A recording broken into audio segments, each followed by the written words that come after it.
बिस्मिल्लाहिर्रहमानिर्रहीम वअम्मा बिनिअमति रब्बिका फहद्दिस सदक़ल्लाहुल अज़ीम। शाह अस्त हुसैन बादशाह अस्त हुसैन दी अस्त हुसैन दी पना अस्त हुसैन सरदाद नादाद दस्त दर दस्त यजीद हक्का के बिनाए ला इलाहा अस्त हुसैन। वाक़या करबला कुर्बानी की वो बेमिसलो बेमिसाल वाक़या जिसकी नज़ीर तारीख़ इंसानी में नहीं मिलती। हज़रत सैयदना इमाम अली मकाम हज़रत सैयदना इमाम हुसैन रज़ियल्लाहु अन्हु और तमाम शुहदा करबला ने जो बेमिसाल और बावकार कुर्बानी पेश की, उसमें हमारे नौजवानों के लिए जो नसीहत है, जो सबक है, उस पर गुफ्तगू करने के लिए मैं दावत देता हूँ मोहतरम जनाब हज़रत कारी अल हाफिज़ बिलाल अहमद मकसूदी साहब।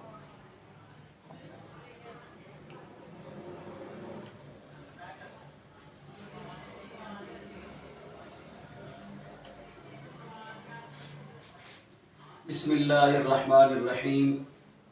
कुल्ला अस्अलुकुम अलैहि अजरन इल्लल मवद्दत फिल कुर्बा आमनतु बिल्लाहि सदक़ल्लाहुल अज़ीम।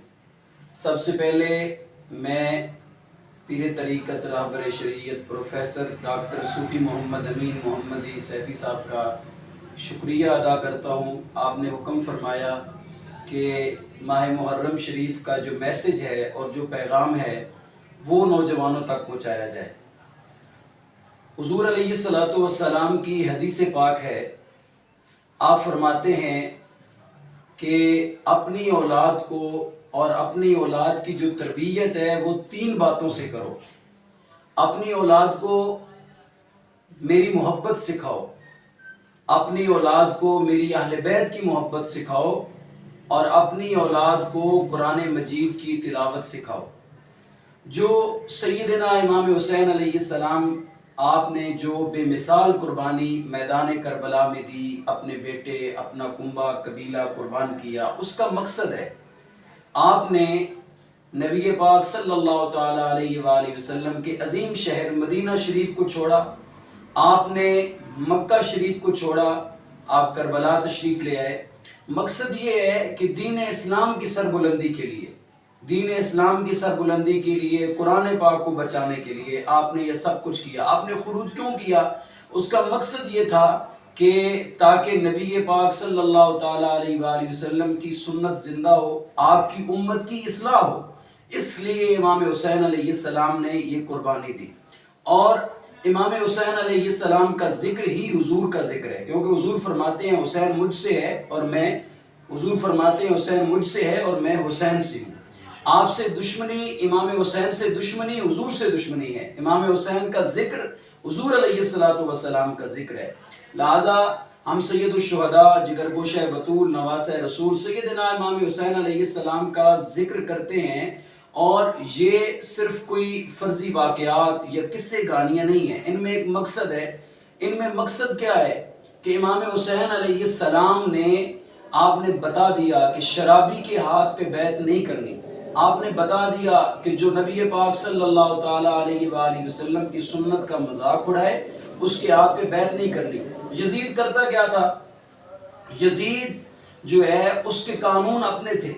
वो कहता था कि मुहर्रमात, मतलब कि जो हमारे महरम रिश्ते हैं ना, जिनसे निकाह नहीं हो सकता, यजीद कहता था कि उनसे निकाह जायज़ है, उनसे निकाह कर सकते हैं। यजीद शराब पीता था, जुआ खेलता था, हराम काम करता था। इमाम हुसैन अलैहिस्सलाम ने उसके हाथ पे बैत नहीं की।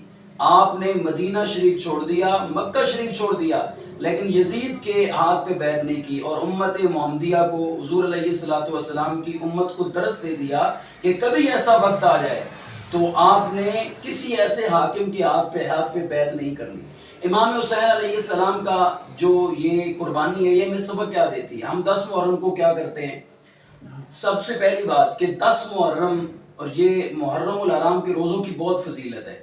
इमामुल अंबिया सल्लल्लाहु ताला अलैहि वसल्लम ने फरमाया कि ये अशूरा का रोज़ा गुज़श्ता साल के गुनाहों का कफ़ारा है। और हुज़ूर अलैहिस्सलातु वस्सलाम का ये फरमान आलीशान है, آپ صلی اللہ تعالیٰ علیہ وآلہ وسلم نے یہ فرمایا کہ تمہارے گزشتہ سال کے گناہوں کو تمہارے گزشتہ سال کے گناہ معاف ہو جائیں گے، اور اس واسطے اور اس دن ہمیں کیا کرنا چاہیے؟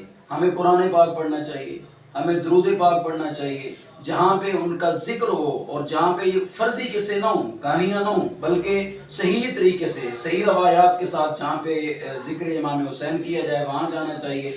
اور اس دن اتنی فضیلت ہے، امام الانبیاء صلی اللہ علیہ وسلم کا فرمان عالی شان، اگر بندہ 4 رکعت 10 محرم کو 4 رکعت بندہ نماز پڑھتا ہے، حضور فرماتے ہیں اللہ تعالیٰ اس کے 50 سال کے گناہوں کو معاف فرما دیتا ہے۔ اس لیے اس دن اپنے اہل خانہ کے لیے رزق میں وسعت پیدا کریں، اپنے اہل و عیال پہ خرچ کریں، نیاز امام حسین کا اہتمام کریں، اور یہی اس کا سبق ہے۔ کسی ایسی جگہ پہ جانا یا جہاں پہ جو ہے صحابہ کرام رضوان اللہ تعالیٰ علیہ مجمعین کی توہین ہو، یا فرضی امام حسین کے گھوڑے کی تصویریں بنائی جائیں، یا کوئی بھی اس طرح کے کام ہوں، تو لہذا شریعت ایسے کاموں کی اجازت نہیں دیتی، یا من گھڑت روایات بیان کی جائیں، سینہ کوپی کی جائے، شریعت اس کی اجازت نہیں دیتی۔ سرکار مدینہ صلی اللہ تعالیٰ علیہ وآلہ وسلم نے اس سے منع فرمایا، اور مسلک اور مذہب بھی اس کی اجازت نہیں دیتا۔ ہمیں وہ کام کرنے چاہیے جو شریعت میں رہ کے ہم کام کریں، امام حسین علیہ السلام کی تعلیمات کو سمجھیں۔ امام حسین علیہ السلام کی صرف باتیں سننا، یہ الفاظی محبت نہیں ہونی چاہیے، بلکہ ہمیں کردار سے محبت ہونی چاہیے۔ امام حسین علیہ السلام کا کردار ہمیں دیکھنا چاہیے۔ اللہ تعالیٰ ہمیں عمل کی توفیق عطا فرمائے، آمین ثم آمین۔ ماشاء اللہ، جزاک اللہ۔